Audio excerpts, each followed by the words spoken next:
ലോകം പൂർണ്ണമായും ലിംഗസമത്വം കൈവരിക്കാൻ 134 വർഷമെടുക്കുമെന്ന് JP Morgan chase and company അടുത്തിടെ പുറത്തിറക്കിയ റിപ്പോർട്ടിൽ പറയുന്നു. തുല്യതാ നേട്ടങ്ങൾക്ക് അടുത്തിടെ സ്തംഭനമുണ്ടായി എന്നും റിപ്പോർട്ടിൽ പറയുന്നുണ്ട്. ആഗോളതലത്തിൽ തൊഴിൽ മേഖലയിൽ സ്ത്രീകളുടെ പങ്കാളിത്തം വർദ്ധിച്ചു വരുന്നുണ്ട്.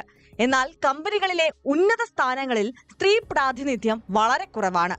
ആഗോളതലത്തിൽ ഏകദേശം 32% സ്ത്രീകൾ മാത്രമാണ് കമ്പനികളിലെ ഉന്നത സ്ഥാനങ്ങളിൽ പ്രവർത്തിക്കുന്നതെന്ന് റിപ്പോർട്ടിൽ പറയുന്നു. വർദ്ധിച്ചു വരുന്ന പുരോഗതി ഉണ്ടായിട്ടും 146 രാജ്യങ്ങളിലെ ആഗോള ലിംഗ വ്യത്യാസത്തിൽ 2024 കാര്യമായ മാറ്റമുണ്ടായിട്ടില്ല. സാമ്പത്തിക രാഷ്ട്രീയ പങ്കാളിത്തം, വിദ്യാഭ്യാസ നേട്ടം, ആരോഗ്യം എന്നിവ കണക്കിലെടുക്കുമ്പോൾ ഈ വിടവിന്റെ 68.5% മാത്രമാണ് നികത്താൻ കഴിഞ്ഞിട്ടുള്ളത്.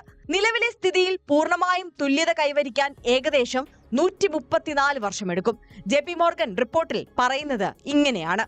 ഉന്നത എക്സിക്യൂട്ടീവ് പദവികളിൽ സ്ത്രീകളുടെ പ്രാതിനിധ്യം വളരെ കുറവാണെന്നും റിപ്പോർട്ടിൽ പറയുന്നു. US-ൽ ഏറ്റവും ഉയർന്ന ശമ്പളം ലഭിക്കുന്ന ജോലികളിൽ വെള്ളക്കാരായ പുരുഷന്മാർ ആധിപത്യം പുലർത്തുന്നു.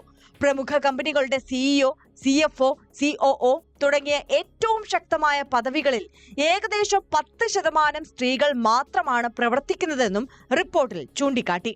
US-ൽ പ്രായം കൂടുന്നതനുസരിച്ച് വേതനം നൽകുന്നതിലും ലിംഗവ്യത്യാസം നിലനിൽക്കുന്നുവെന്ന് റിപ്പോർട്ടിൽ കണ്ടെത്തി. ഇവിടെ 16-നും 24-നും ഇടയിൽ പ്രായമുള്ള യുവ തൊഴിലാളികളിൽ സ്ത്രീകളുടെ ശരാശരി വരുമാനം പുരുഷന്മാരെക്കാൾ 8% കുറവാണ്. പ്രായം വർദ്ധിക്കുന്തോറും ഈ വ്യത്യാസം ഇരട്ടിയാകുന്നു. 55 മുതൽ 64 വയസ്സുവരെ പ്രായമുള്ളവർക്കിടയിലും ശമ്പള വ്യത്യാസം നിലനിൽക്കുന്നു. ഈ വിഭാഗത്തിലെ സ്ത്രീകളുടെ വരുമാനം പുരുഷന്മാരെക്കാൾ 22% കുറവാണ്. 65 വയസ്സും അതിൽ കൂടുതൽ പ്രായമുള്ള സ്ത്രീകൾ അതേ പ്രായത്തിലുള്ള പുരുഷന്മാരെക്കാൾ 27% കുറവ് വരുമാനമാണ് നേടുന്നത്.